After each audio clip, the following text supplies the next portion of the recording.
Suatu hari nanti, apa yang akan anda lakukan jika cucu anda memberitahu yang dia ingin berkahwin dengan orang asing? Cucu kesayangan anda membawa pulang seorang gadis dari negara yang jauh dengan bahasa dan budaya yang berbeza. Adakah anda akan menyambutnya dengan tangan terbuka atau menutup pintu di hadapannya? Nenek saya nak nenek jumpa seseorang yang sangat istimewa bagi saya. Orang asing. Ya, tak boleh. Bunyi cawan porselin yang jatuh dan pecah bergema di ruang tamu yang sunyi itu. Serpihan-serpihan kaca bertaburan di atas lantai kayu jati dan titisan teh pandan membasahi papan lantai. Di kedai kuih warisannya yang telah berusia 150 tahun, Aminah binti Abdullah memandang cawan yang pecah itu dengan tangan yang terketar-ketar. Ini adalah kisah yang bermula dengan sebuah cawan yang pecah. Dan kisah bagaimana serpihan itu dicantum semula dengan emas. April 2023 Berlin. Lisa Hoffmann, 24 tahun, adalah seorang pelajar sarjana terapi muzik kelahiran Berlin. Setiap hari dia akan bermain piano di bilik rakaman universitinya. Bagi Lisa, muzik adalah sesuatu yang lebih jujur daripada kata-kata. Sama ada sedih atau gembira, hatinya akan menjadi tenang sebaik sahaja jari jemarinya menyentuh papan kekunci piano. Kedua-dua ibu bapa Lisa adalah pemuzik. Ayahnya seorang pemain selo dalam orkestra manakala ibunya seorang guru piano. Lisa telah bermain piano sejak berusia 3 tahun. Muzik adalah bahasa keluarganya. Di universiti dia mengambil jurusan muzik dengan impian untuk menggunakan kuasa muzik bagi membantu mereka yang mempunyai luka di hati dan fizikal. Itulah impian Lisa. Pada suatu malam Selasa, apabila dia membuka pintu bilik rakaman, seorang lelaki yang tidak dikenali sedang memetik gitar. Dia tinggi, berambut hitam dengan pandangan mata yang lurus. Dia tidak melihat pada helaian muzik, tetapi pada langit malam di luar tingkap. Melodi yang dimainkannya mempunyai nada yang aneh yang belum pernah Lisa dengar. Ia kedengaran seperti muzik Melayu tetapi juga mempunyai unsur muzik barat. Oh, maafkan saya. Tak mengapa, silakan. Saya Khairul bin Rahman. Saya dari Malaysia. Saya Lisa Hoffmann. Saya selalu bermain piano di sini. Lisa duduk dengan senyap di hadapan piano. Dia mula bermain secara spontan mengikut alunan gitar Khairul. Sebaik sahaja bunyi piano dan gitarnya bersatu, suasana di bilik rakaman itu berubah. Seolah-olah mereka telah lama bermain muzik bersama. Apabila gitar Khairul bertanya, piano Lisa menjawab. Apabila piano Lisa berbisik, gitar Khairul mendekat. Selama 10 minit mereka tidak bercakap sepatah pun, hanya berkomunikasi melalui muzik. Apabila persembahan tamat, Khairul berkata, bunyi piano awak sangat lembut. Terima kasih. Gitar awak pula terasa begitu hangat. Nak main bersama lagi? Ya, sudah tentu. Sejak malam itu, mereka berdua mula bertemu di bilik rakaman setiap hari Selasa, Mei. Bandar Berlin dipenuhi dengan kehijauan musim bunga. Daun-daun pokok menari ditiup angin dan cahaya lembut jatuh di laluan pejalan kaki. Lisa dan Khairul mula makan tengah hari bersama di sebuah kafe berhampiran universiti. Bukan sahaja pada malam Selasa tetapi juga pada tengah hari Rabu dan petang Jumaat mereka mula bertemu. Khairul adalah satu-satunya cucu lelaki dari keluarga pemilik kedai kuih warisan Melati, sebuah kedai kuih tradisional yang terkenal di Melaka. Ibu bapanya meninggal dunia awal dan dia dibesarkan oleh neneknya Aminah. Dia sepatutnya mewarisi kedai yang telah berusia 150 tahun itu, tetapi dia datang ke Jerman kerana ingin mengejar impiannya dalam bidang muzik. Dia sedang belajar komposisi di Universiti Kesenian Berlin. Nenek saya sangat marah. Katanya dia tak akan maafkan saya kerana tidak mahu mewarisi kedai itu. Tapi awak memang nak buat muzik, kan ya? Sejak kecil, saya selalu melihat nenek membuat kuih. Gerakan tangannya nampak seperti sebuah irama bagi saya. Cara dia membungkus inti kelapa jari jemarinya yang membentuk kuih muih. Semuanya kelihatan seperti muzik. Sebab itulah saya mula mengarang lagu. Saya mahu memberikan bentuk kepada bunyi itu. Awak benci nenek awak? Tidak sama sekali. Saya sangat sayangkan dia. Sebab itulah ia menyakitkan, kerana saya tidak dapat memenuhi harapannya. Lisa diam-diam menggenggam tangan Khairul. Ia adalah tangan yang bermain gitar, tetapi pada masa yang sama, ia juga tangan yang dibesarkan untuk membuat kuih. Jun. Mereka berdua berjalan di sepanjang Sungai Spree sambil bercakap tentang masa depan. Matahari terbenam mewarnai permukaan sungai dengan warna jingga. Lisa, sudikah awak datang ke Melaka bersama saya? Melaka, ya. Saya nak awak lihat bandar tempat saya dibesarkan. Tepi Sungai Melaka, Kota Afamosa dan Kuih Muih nenek saya. Saya nak pergi. Tapi, adakah nenek awak akan menerima saya seorang orang asing? Saya tak tahu, tapi saya nak dia kenal awak. Kalau dia dengar muzik awak, saya yakin dia akan faham. Baiklah, saya akan pergi ke Melaka. Lisa tersenyum. Khairul juga tersenyum. Angin dari Sungai Spree meniup lembut rambut mereka. Julai. Musim panas di Berlin sangat panas. Mereka berdua secara rasmi menjadi pasangan kekasih. Lisa mengajar Khairul bahasa Jerman dan Khairul mengajar Lisa bahasa Melayu. Lisa mula berminat dengan budaya Malaysia. Gambar-gambar kuih muih yang ditunjukkan oleh Khairul kelihatan seperti karya seni. Kuih-kuih kecil yang cantik diilhamkan oleh bunga-bunga musim dan alam semula jadi. Nenek awak yang buat semua ni, ya. Hebatnya, tangan nenek awak seperti tangan ahli sihir. Tangan yang telah membuat kuih setiap hari selama lebih 70 tahun. Bagi saya, ia adalah tangan yang paling cantik di dunia. Lisa mula menyukai nenek yang belum pernah ditemuinya itu. Ogos. Pada suatu petang musim panas di Berlin ketika Lisa sedang bermain piano, jari manis dan kelingking tangan kanannya tiba-tiba menjadi kejang. Jari jemarinya tidak bergerak di atas papan kekunci. Seolah-olah jari itu bukan miliknya. Apabila dia cuba menggunakan kekuatan jarinya membengkok dengan sendiri, ia tidak bergerak seperti yang dikehendakinya. Lisa, awak okey? Khairul bertanya dengan risau. Ya, mungkin saya cuma penat. Tetapi kekejangan itu menjadi semakin teruk hari demi hari. 3 hari kemudian dia tidak dapat memainkan laluan muzik yang laju. Seminggu kemudian memegang pen pun terasa sakit. Tangannya menggeletar ketika memegang garpu. Mengancing butang baju mengambil masa yang lama. Lisa menjadi takut. Tetapi dia terus memberitahu Khairul bahawa dia baik-baik saja. September, Lisa pergi ke Jabatan Neurologi di Hospital University Berlin. Khairul menemaninya. Dia memegang tangan Lisa sepanjang masa di bilik menunggu. Apabila mereka masuk ke bilik pemeriksaan, seorang doktor lelaki berambut putih berada di situ. Dr. Schmidt, seorang pakar neurologi. Cik Lisa, keputusan ujian sudah keluar. Terdapat simptom focal dystonia pada jari manis dan kelingking tangan kanan awak.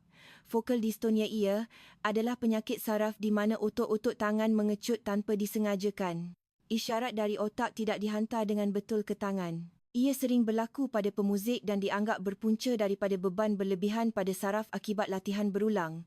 Air mata Lisa mula mengalir. Adakah saya tak boleh bermain piano lagi? Dengan keadaan sekarang, persembahan seperti dahulu akan menjadi sukar. Walau bagaimanapun ada kemungkinan untuk pulih melalui latihan semula saraf dan rehabilitasi. Saya tidak boleh janji ia akan pulih sepenuhnya, tetapi tidak perlu berputus asa. Adakah ada rawatannya? Kita akan mulakan dengan rawatan neurologi. Dan awak akan memerlukan rehabilitasi khusus. Apabila mereka keluar dari bilik pemeriksaan, kaki Lisa terketar-ketar. Khairul memapahnya. Tak apa, saya ada di sini. Lisa menyembamkan mukanya ke dada Khairul dan menangis. Mereka berdiri lama di koridor hospital. Oktober. Lisa memulakan rehabilitasi, tetapi keadaannya tidak banyak bertambah baik. Pusat rehabilitasi di Berlin mempunyai batasan dalam rawatan khusus untuk dystonia. Lisa perlahan-lahan kehilangan semangatnya. Hari-hari tanpa dapat bermain piano bagaikan kehilangan suaranya. Muziknya tidak dapat bersuara, hatinya tidak dapat berbicara. Khairul terus mencari kaedah rawatan dystonia di perpustakaan dan internet. Suatu malam Khairul datang ke pangsapuri Lisa. Lisa, ada sesuatu yang saya nak tunjukkan. Khairul menunjukkan skrin komputer ribanya. Ada seorang pakar neurologi bernama Dr. Aisyah Razak di sebuah hospital pakar di Melaka. Beliau adalah doktor paling terkenal di Malaysia dalam rawatan dystonia untuk pemuzik. Beliau telah membangunkan program unik yang menggabungkan akupunktur, terapi fizikal dan terapi muzik, dan kadar pemulihannya sangat tinggi. Di Melaka, ya. Di kampung halaman saya, ada doktor yang mungkin boleh pulihkan awak. Jom kita pergi ke Melaka. Lisa merenung skrin itu. Gambar Dr. Aisyah Razak, seorang wanita dengan senyuman yang lembut. Tapi, nenek awak. Biar saya yang cakap dengan nenek. Rawatan awak adalah yang paling penting. Kita fikirkan tentang nenek kemudian. Lisa mengangguk. Dia takut. Takut untuk pergi ke Melaka, takut untuk bertemu nenek, takut akan hasil rawatan, tetapi Khairul ada di sisinya. Itu sahaja sudah cukup untuk memberinya keberanian untuk melangkah. Pada penghujung Oktober mereka berdua menaiki penerbangan dari Berlin ke Kuala Lumpur. Selama 12 jam penerbangan, Lisa terus memandang keluar tingkap. Sambil terbang di atas awan, Lisa melihat tangan kanannya, jari yang tidak bergerak, tangan yang rosak. Pada masa itu Lisa tidak tahu bahawa tangan inilah yang akan belajar membuat kuih. Mereka tiba di lapangan terbang antarabangsa Kuala Lumpur KLEA pada pukul 8 pagi. Udara pagi yang lembap terasa pada kulitnya. Selepas melepasi imigresen dan keluar ke balai ketibaan, dia dikelilingi oleh papan tanda dan pengumuman dalam bahasa Melayu. Semuanya baru bagi Lisa. Dari sini, kita akan naik penerbangan domestik ke Melaka. Penerbangan domestik, ya. Perjalanan yang singkat.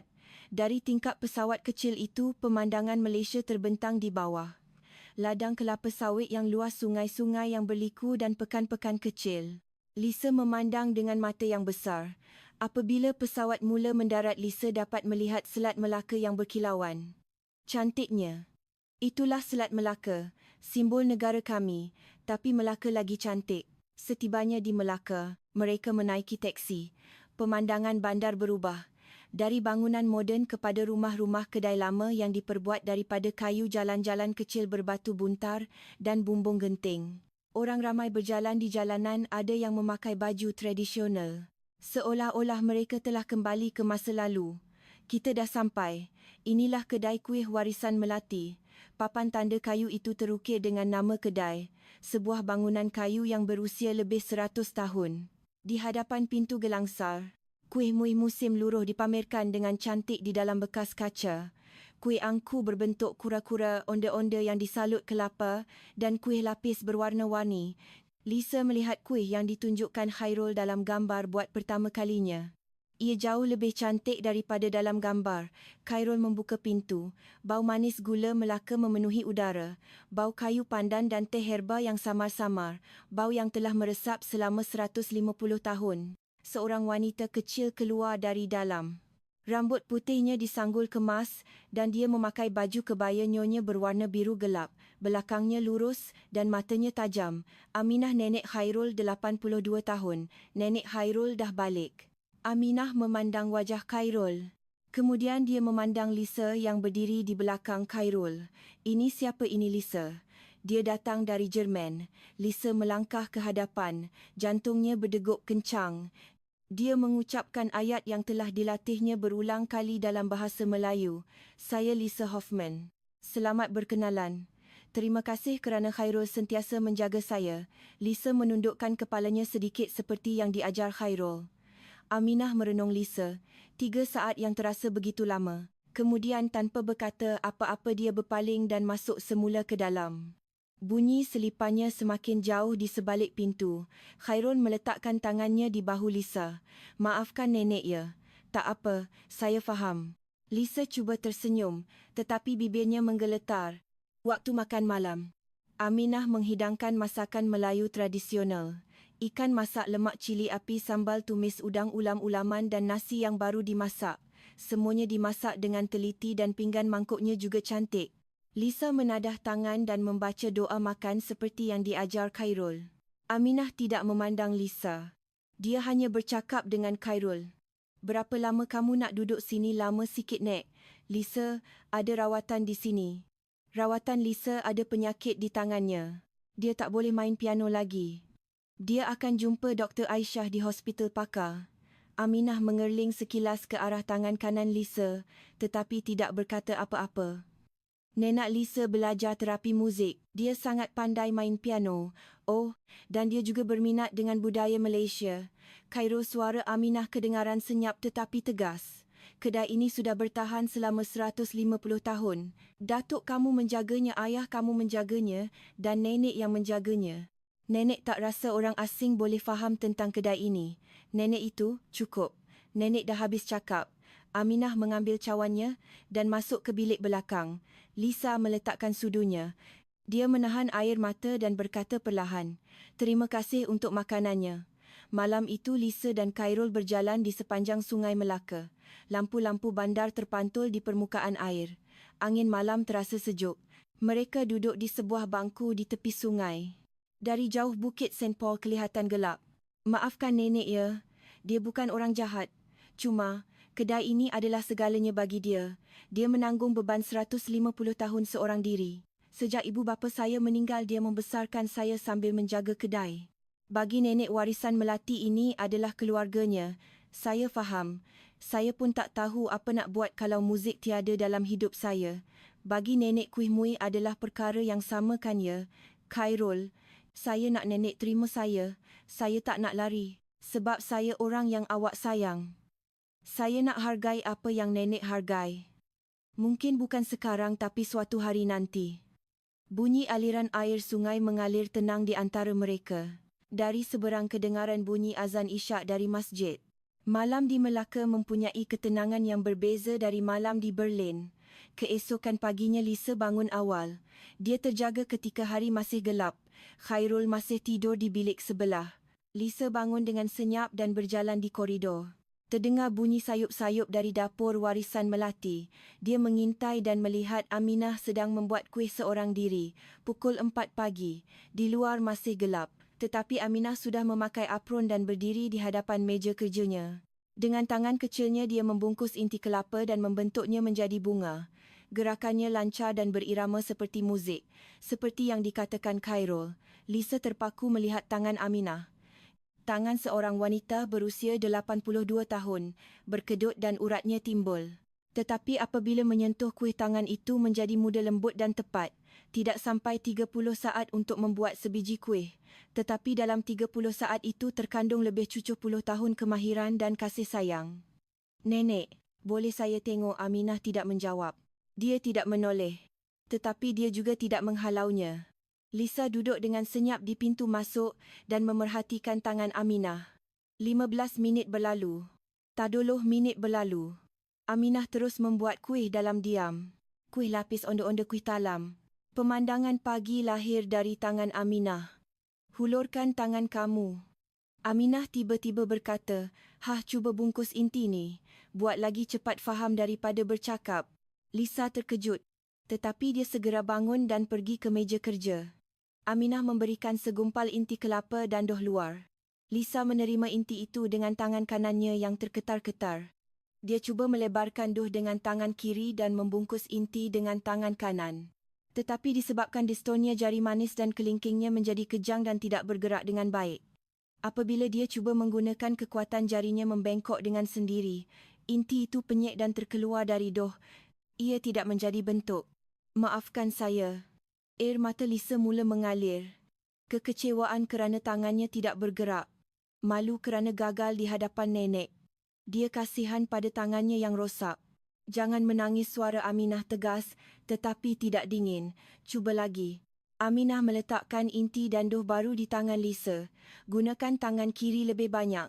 Tangan kanan hanya untuk menyokong. Tak perlu guna banyak tenaga. Balut dengan lembut. Lisa mencuba sekali lagi. Melebarkan doh dengan tangan kiri dan hanya menyokong dengan tangan kanan. Seperti yang dikatakan Aminah, kali ini bentuknya lebih baik. Walaupun masih tidak sempurna. Walaupun kuih tak jadi cantik kalau dibuat dengan hati, orang akan rasa, kata Aminah sambil mengambil kuih Lisa yang tidak sempurna itu. Dia memandangnya seketika kemudian meletakkannya di atas talam. Dia tidak membuangnya. Sejak pagi itu Lisa mula bangun pada pukul 4 pagi setiap hari untuk pergi ke dapur Aminah. Aminah tidak berkata apa-apa. Dia tidak menyuruhnya datang atau melarangnya. Cuma setiap pagi, dia akan menyediakan bahagian inti dan doh untuk Lisa. Khairul menghubungi hospital pakar di Melaka dan membuat janji temu dengan Dr. Aisyah. Janji temu itu 2 minggu lagi. Sementara itu Lisa membuat kuih di warisan melati setiap pagi dan berjalan-jalan di bandar Melaka pada waktu siang. Melaka adalah bandar yang indah. Jalan-jalan berbatu di jongker tebing sungai Melaka, kuil-kuil dan masjid-masjid lama. Lisa pergi ke Famosa bersama Khairul. Mereka melawat Bukit St. Paul. Mereka berjalan di sepanjang Jonker Street. Kemana sahaja mereka pergi, dia terpesona dengan keindahan Malaysia. Tetapi apa yang paling indah baginya adalah kuih muih yang lahir dari tangan Aminah setiap pagi. Mengurung keindahan alam dalam kuih kecil itu dengan tangan kecil itu. Baginya, Ia sama seperti muzik, memberi bentuk kepada sesuatu yang tidak dapat dilihat, meluahkan apa yang ada di dalam hati. Pada petang hari ketiga Aminah mahu menunjukkan kepada Lisa cara membancuh teh, Khairul keluar membeli belah. Di belakang warisan melati ada sebuah ruang rehat kecil yang sunyi, bau kayu lama dan tikar mengkuang. Di dinding tergantung sebuah kaligrafi. Aminah membancuh teh herba. Gerakan tangan Aminah ketika mengacau teh mempunyai keindahan yang berbeza daripada ketika membuat kuih. Bunyi sudu berlaga dengan cawan bergema di ruang itu. Minumlah. Aminah meletakkan cawan porselin nyonya di hadapan Lisa. Teh berwarna keemasan itu masih berasap. Lisa mengambil cawan itu dengan tangan kanan dan meletakkannya di atas tapak tangan kiri, seperti yang diajar Khairul. Dia mengangkat cawan itu dengan kedua-dua belah tangan. Namun tangan kanannya kejang lagi. Tiba-tiba jarinya membengkok dengan kuat. Cawan itu terlepas dari tangannya. Prangde teh tertumpah di atas lantai kayu. Cecahaya keemasan itu meresap ke dalam celah-celah papan lantai. Cawan itu pecah 3, 2 serpihan besar dan beberapa serpihan kecil. Maafkan saya. Lisa melutut di lantai dan cuba mengutip serpihan itu. Tangannya menggeletar dan serpihan tajam itu terhiris pada jari telunjuk kanannya. Darah mula menitis. Darah merah bercampur dengan teh keemasan di atas lantai. Jangan, jerit Aminah. Itulah kali pertama Lisa mendengar suara Aminah yang kuat. Nanti luka tangan kamu. Biarkan saja. Aminah memegang tangan Lisa. Dia melihat jari yang terluka. Kemudian mengambil kain bersih dari dalam dan membalutnya dengan cermat. Tangan Aminah terasa hangat. Lisa berkata sambil menangis, tangan saya rosak. Saya tak boleh main piano. Saya tak boleh buat kuih dengan baik. Sekarang saya pecahkan pula cawan kesayangan nenek. Saya betul-betul minta maaf. Aminah diam-diam terus membalut tangan Lisa dengan kain. Dia menekannya dengan kuat sehingga darah berhenti. Cawan ini, suara Aminah menjadi sedikit lembut. Datuk kamu yang buat? 60 tahun yang lalu. Apa barang yang begitu berharga? Saya. Air mata Lisa semakin deras. Tak apa, kata Aminah sambil mengutip serpihan itu dengan cermat. Satu persatu. Dengan berhati-hati. Barang yang pecah boleh dibaiki dengan kintsugi. Kintsugi. Ya. Kita sapu lakiu pada bahagian yang retak dan taburkan serbuk emas di atasnya. Ia akan menjadi lebih cantik daripada sebelumnya. Lebih cantik daripada sebelumnya, betul. Sesuatu yang pecah bukanlah pengakhiran. Kadang-kadang ia menjadi satu permulaan. Di Jepun ada falsafah seperti ini. Daripada menyembunyikan parut, mereka menghiasinya dengan emas untuk mencipta kecantikan yang baru. Itulah kintsugi. Lisa melihat serpihan di tangan Aminah. Cawan buatan Datuk. Cawan berusia 60 tahun dan dia telah memecahkannya. Tetapi Aminah tidak marah. Dia berkata ia boleh dibaiki. Ia akan menjadi lebih cantik daripada sebelumnya. Malam itu, Lisa berbaring di katil sambil memandang sailing. Dia mengangkat tangan kanannya dan melihat jari jemarinya yang tidak bergerak, tangan yang rosak. Tetapi kata-kata Aminah bergema di dalam hatinya. Sesuatu yang pecah bukanlah pengakhiran. Kadang-kadang ia menjadi satu permulaan. Minggu berikutnya Khairul membawa Lisa ke hospital pakar. Bilik menunggu jabatan neurologi itu sunyi dan bersih. Nama Lisa dipanggil. Apabila dia masuk ke bilik pemeriksaan, seorang wanita berkot putih menyambutnya dengan senyuman. Dr. Aisyah Razak, 48 tahun. Dia mempunyai senyuman yang lembut dan mata yang tajam. Cik Lisa, ya, saya dah terima maklumat perubatan dari Berlin. Hari ini kita akan buat beberapa ujian di sini. Doktor itu memeriksa tangan kanan Lisa dengan teliti. Dia menggerakkan setiap jari memeriksa tindak balasnya. Dia mengukur kekuatan genggaman dan menguji deria di hujung jari. Data tindak balas saraf muncul di skrin komputer. Memang focal dystonia. Sama seperti diagnosis di Berlin. Terdapat kelainan pada isyarat saraf terutamanya pada jari manis dan kelingking tangan kanan. Saya tak akan boleh main lagi, suara Lisa bergetar. Jangan berputus asa terlalu awal, kata doktor itu dengan lembut tetapi tegas. Dalam program rawatan saya, kita akan gabungkan 3 kaedah. Pertama, akupunktur.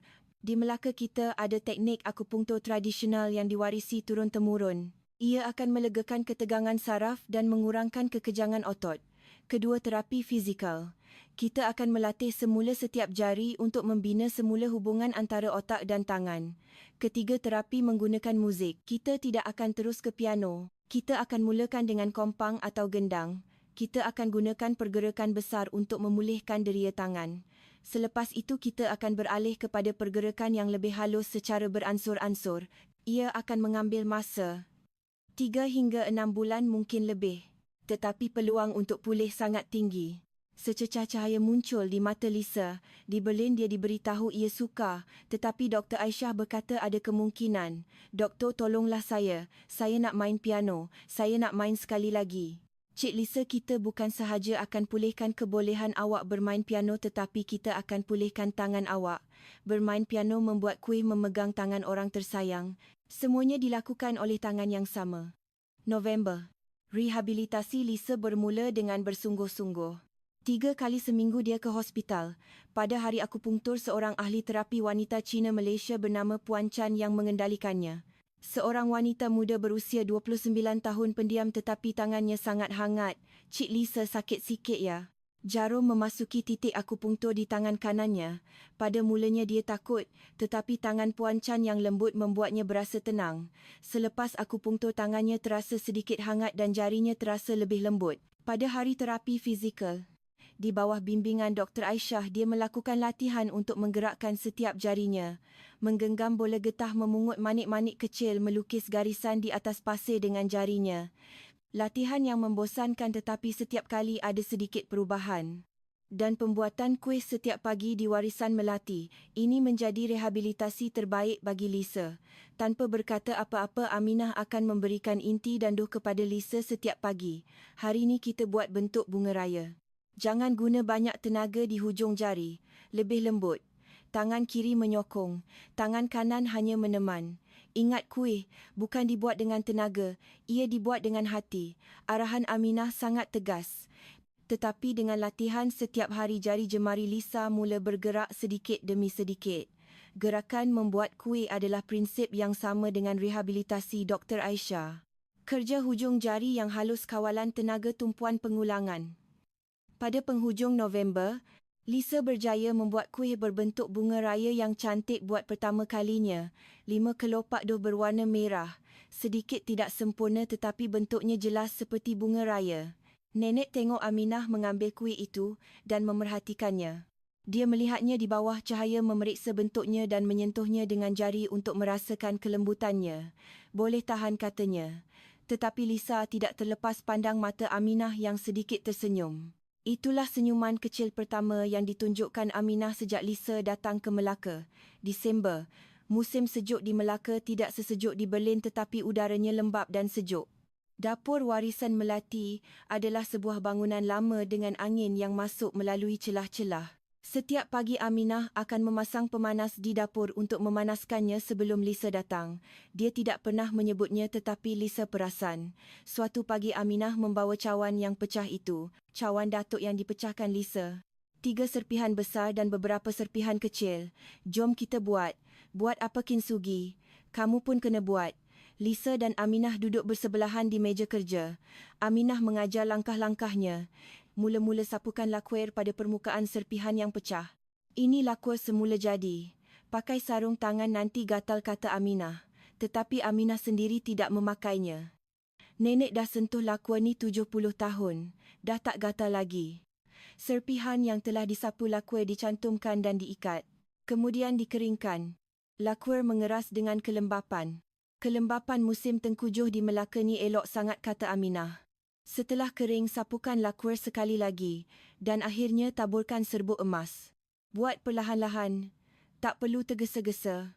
Kuih dan kinsugi, kalau tergesa-gesa tak akan menjadi. Tangan kanan Lisa masih belum pulih sepenuhnya. Tetapi gerakan menyapu lakuer mirip dengan gerakan membuat kuih. Ia juga menjadi rehabilitasi untuk jarinya. Bekerja di sebelah Aminah. Menggerakkan tangan dengan irama yang sama. Tidak banyak kata-kata, tetapi tangan mereka berdua bergerak bersama untuk membaiki cawan yang sama. Selepas 3 hari cawan itu siap dibaiki. Garisan-garisan emas menjalar di permukaannya. Emas itu menyambung bahagian-bahagian yang pecah. Cantiknya. Lisa menahan nafas. Dia memegang cawan itu dengan kedua-dua belah tangan dan menyentuh garisan emas itu. Lebih cantik dari sebelum pecahkan betul tu.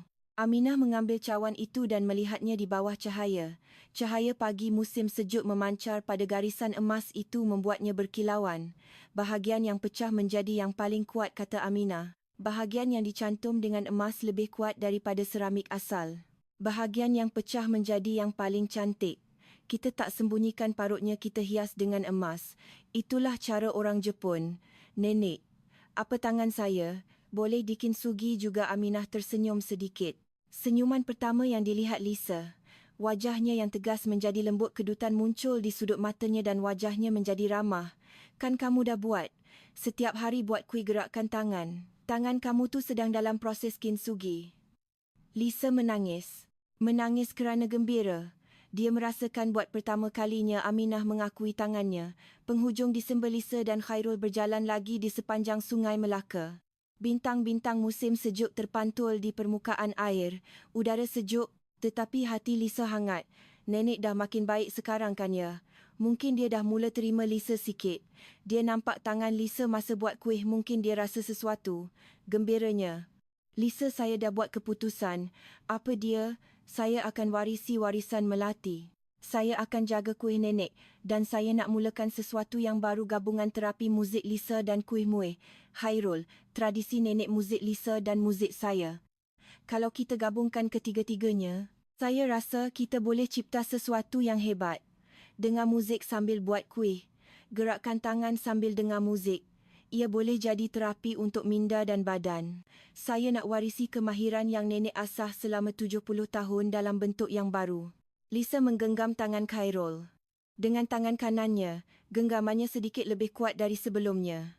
Jom kita buat bersama. Tahun baru. Di hadapan kedai warisan Melati, hiasan tahun baru dipasang.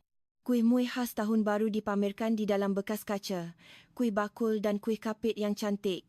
Pada pagi tahun baru, Aminah membuat sarapan istimewa, nasi lemak dengan rendang.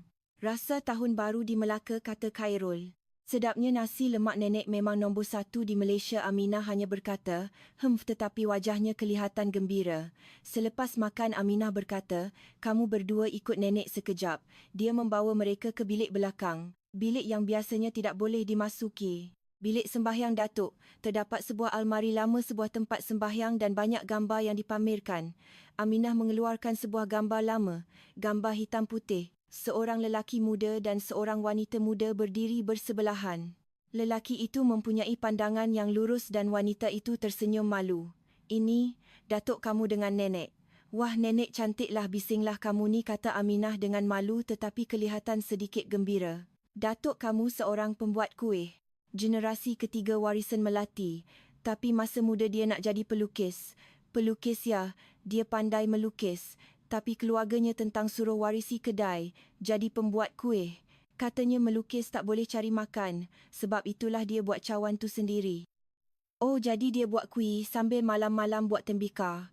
Dia tak tinggalkan apa yang dia suka. Sambil hidup sebagai pembuat kuih, malamnya dia melukis. Dua-dua lahir dari tangan datuk kamu. Mata Aminah berkaca. Di mata wanita berusia 82 tahun itu terpantul kenangan 60 tahun yang lalu. Nenek nak Khairul warisi kedai ni. Nenek tak nak sejarah 150 tahun ni terhenti. Tapi bila budak ni cakap dia nak buat muzik, sebenarnya nenek teringat pada Datuk. Datuk pun sebenarnya nak melukis, tapi dia warisi kedai.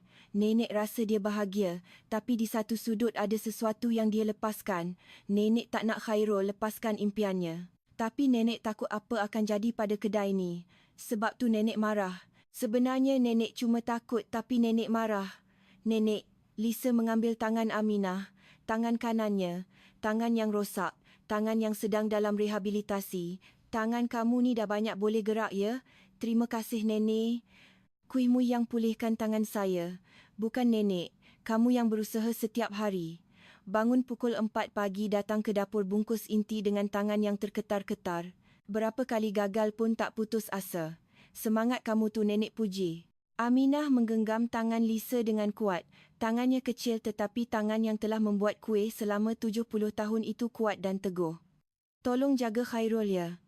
Lisa menangis, menangis teresak-esak. Aminah juga menangis sedikit. Mereka berdua berpegangan tangan sambil menangis di hadapan gambar Datuk. Januari, rehabilitasi berterusan. Program rawatan Dr. Aisyah menunjukkan hasil yang memberangsangkan. Akupunktur melegakan ketegangan saraf, terapi fizikal meluaskan julat pergerakan jari, dan pembuatan kuih memulihkan deria tangan. Puan Chan selalu berkata selepas sesi akupunktur, Cik Lisa, tindak balas hari ini sangat baik. Saraf awak perlahan-lahan sedar.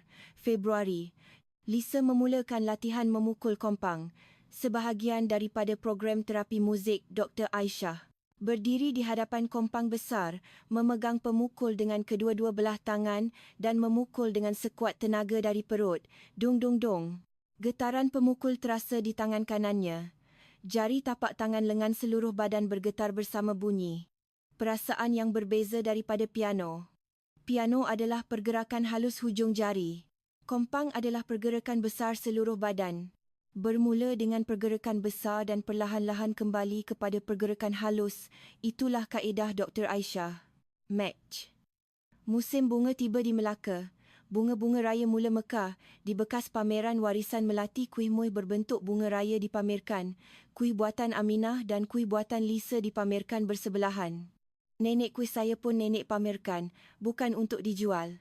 Untuk hiasan je, tapi dah lebih baik dari dulu. Lisa tersenyum. Kata-kata Aminah itu adalah pujian terbesar daripadanya. Pada masa ini, Aminah mula menceritakan sedikit demi sedikit sejarah warisan Melati kepada Lisa. Tentang bagaimana pengasas pertama moyang Khairul membuka kedai ini di Melaka pada zaman British. Tentang bagaimana generasi kedua menyempurnakan kemahiran membuat kuih pada zaman kemerdekaan. Tentang bagaimana Datuk generasi ketiga terus mempertahankan kedai pada zaman yang sukar selepas perang, dan bagaimana Aminah sebagai seorang wanita memikul sejarah 150 tahun. Nenek bukan lahir dalam keluarga pembuat kuih. Nenek kahwin dengan Datuk kamu dan masuk ke kedai ni. Mula-mula, nenek tak pandai buat apa-apa. Tak pandai masak inti, tak pandai buat kuih. Selalu kena marah dengan Datuk. Tapi bila buat setiap hari, lama-lama pandai juga. Dah 70 tahun buat kan. Nenek pun mula-mula tak pandai mestilah. Semua orang mula-mula tak pandai. Yang penting jangan putus asa. Buat setiap hari. Itu saja. Lisa merasakan dia akhirnya faham mengapa Aminah menyediakan inti dan doh untuknya setiap pagi. Aminah bukan mahu menghalaunya. Dia mengajar Lisa seperti mana Datuk mengajarnya. Bukan dengan kata-kata, tetapi dengan tangan, dengan inti, dengan kuih. April. Pokok-pokok di Melaka menghijau. Lisa, Khairul dan Aminah duduk di atas tikar di Taman Botanikal. Aminah telah membuat kuih khas untuk berkelah. Kuih berbentuk kelopak bunga berwarna merah jambu pucat. Di dalamnya ada inti kacang putih dan berbau harum. Ini nenek yang buat ke kita buat sama-sama. Tak ingat ke yang semalam tu ya? Ya, kamu yang bentukkan. Dah makin pandai, Lisa makan kuih itu. Bau bunga dan kemanisan lembut inti kacang putih memenuhi mulutnya. Angin musim bunga yang bertiup di taman itu mengusik rambutnya. Sedapnya. Sekuntum bunga jatuh di atas riba Lisa. Dia meletakkannya di atas tapak tangannya, di atas tangan kanannya, tangan yang belum pulih sepenuhnya, tetapi dapat merasakan kelopak bunga, tangan yang kini boleh membuat kuih, Khairul berkata sambil makan nasi lemak bungkus nenek. Kuih Lisa dah makin sedap kan, bolehlah. Tapi masih jauh lagi nak lawan nenek punya. Mestilah. Beza 90 tahun, kata Khairul sambil ketawa. Aminah minum teh herba dari cawan kintsugi itu. Garisan emasnya berkilauan di bawah cahaya musim bunga. Lisa memandang pemandangan itu lama. Mei. Lisa menjalani pemeriksaan bulan ke-6 di bawah seliaan Dr. Aisyah. Cik Lisa, julat pergerakan tangan kanan awak telah bertambah baik dengan ketara. Kesan akupunktur dan rehabilitasi, ditambah dengan latihan kerja tangan harian, telah memberikan hasil yang sangat baik. Membuat kuih ke Dr. Ya. Gerakan membuat kuih adalah ideal untuk rehabilitasi distonia. Pergerakan halus hujung jari, penyesuaian daya kerja berulang. Lebih-lebih lagi kerana ia adalah kerja kreatif, ia mengaktifkan bahagian lain otak juga. Doktor, boleh saya main piano? Jom kita cuba. Lisa duduk di hadapan piano di bilik rehabilitasi hospital. Dia meletakkan tangan kanannya di atas papan kekunci. Menarik nafas dalam-dalam, jari jemarinya bergerak, perlahan-lahan satu demi satu.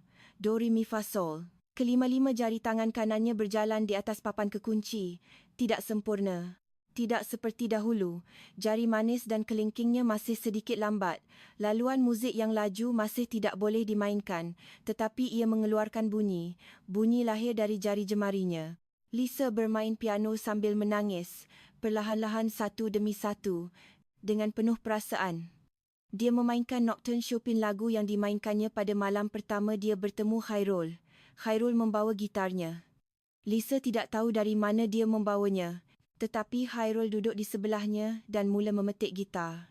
Sama seperti malam itu di bilik rakaman Berlin ketika mereka pertama kali bermain bersama, bunyi mereka bersatu semula. Bunyi kali ini berbeza.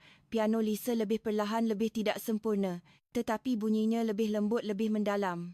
Bunyi yang lahir dari tangan yang telah rosak dibaiki dan dikintsugi. Ia jauh lebih indah daripada bunyi sebelumnya. Dr. Aisyah sedang mendengar di pintu. Puan Chan juga ada di situ. Kedua-duanya sedikit sebab. John, Lisa dan Khairul berkahwin, bukan majlis yang besar. Satu majlis kecil diadakan di ruang rehat warisan Melati. Lisa memakai baju kurung putih. Khairul memakai baju Melayu berwarna biru gelap. Saksi mereka adalah Dr. Aisyah, Puan Chan dan beberapa pelanggan tetap warisan Melati.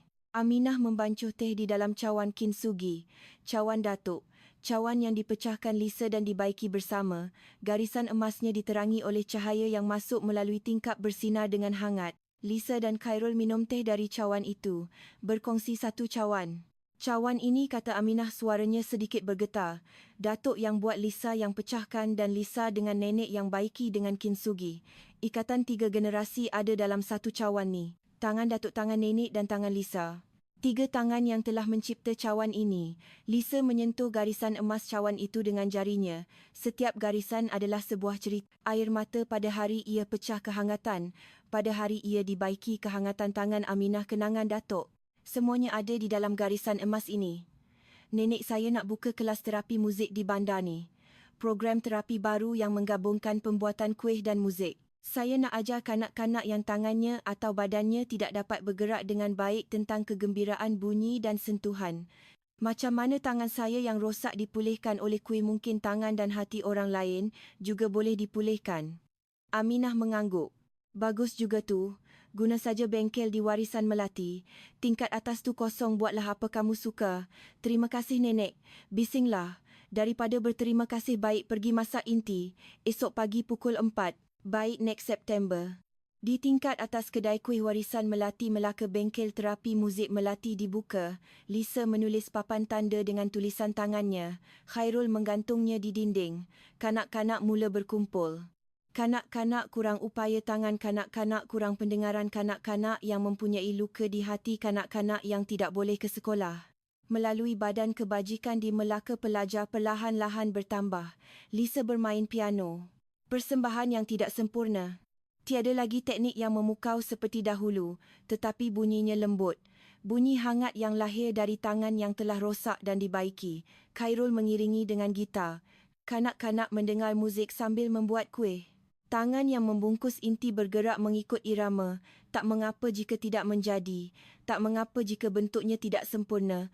Yang penting adalah menggerakkan tangan, merasakan bunyi dan melakukannya dengan hati. Aminah mengajar kanak-kanak cara membuat kuih. Nenek berusia 82 tahun itu memegang tangan kecil kanak-kanak dan menunjukkan cara membungkus inti. Tak mengapa kalau tak jadi. Kalau buat dengan hati, orang akan rasa. Suatu hari seorang budak lelaki berusia 8 tahun yang kurang upaya tangan berjaya membungkus kuih seorang diri buat pertama kalinya. Bentuknya tidak sempurna tetapi intinya berada di dalam. Jadi jerit budak lelaki itu. Matanya bersinar-sinar. Lisa menangis melihat kuih itu. Dia teringat hari pertama dia berjaya membuat kuih bunga raya. Hari di mana Aminah berkata, boleh tahan. Aminah juga melihat kuih itu, boleh tahan. Matanya bertemu dengan mata Lisa. Mereka berdua tersenyum. Di luar tingkap langit musim luruh Melaka terbentang. Pokok-pokok di sekitar mula menghijau subur, pemandangan yang sama seperti musim luruh tahun lalu ketika Lisa pertama kali datang ke bandar ini. Tetapi kini segalanya kelihatan berbeza. Petang itu selepas kanak-kanak pulang, Lisa meletakkan cawan kintsugi itu di atas rak. Di tempat yang paling menonjol di mana pelanggan boleh melihatnya, Khairul berdiri di sebelahnya. Cantik kan ya? Tangan awak pun cantik. Lisa melihat tangan kanannya. Ia tidak lagi bergerak dengan sempurna. Dia tidak boleh memainkan lagu yang laju seperti dahulu. Jarinya kadang-kadang kejang, tetapi dia boleh membuat kuih. Dia boleh bermain piano. Dia boleh memegang tangan kanak-kanak. Dia boleh memegang tangan Khairul. Dia boleh memegang tangan nenek. Bahagian yang pecah menjadi yang paling cantik. Kata-kata nenek bergema di hatinya. Tangan Lisa adalah tangan yang telah dikintsugi. Tangan yang telah pecah dicantum dengan lakwa dan dihiasi dengan emas. Tangan yang lebih kuat, lebih lembut dan lebih cantik daripada sebelumnya. Di seberang sungai Melaka matahari terbenam, bandar Melaka diwarnai keemasan. Bumbung-bumbung genting jalan-jalan berbatu permukaan sungai Melaka. Semuanya bersinar keemasan. Seolah-olah kintsugi yang besar. Lisa berfikir bandar ini sendiri, dalam sejarahnya yang panjang telah berkali-kali hancur dan berkali-kali dicantum semula untuk mencapai keindahannya sekarang. Dari dalam terdengar suara Aminah. Lisa, esok pukul 4 pagi nenek nak ajar kuih baru, jangan lambat. Baik, Nek. Lisa tersenyum. Khairul juga tersenyum. Dari sebalik pintu gelangsa warisan melati terhidu bau manis gula Melaka. Esok pada pukul 4 pagi tangan ini akan bergerak lagi. Dengan tangan yang rosak membuat kuih. Dengan tangan yang rosak bermain piano. Dengan tangan yang rosak memegang tangan seseorang. Sesuatu yang pecah bukanlah pengakhiran. Sesuatu yang pecah menjadi satu permulaan. Dari retakan itu cahaya akan lahir.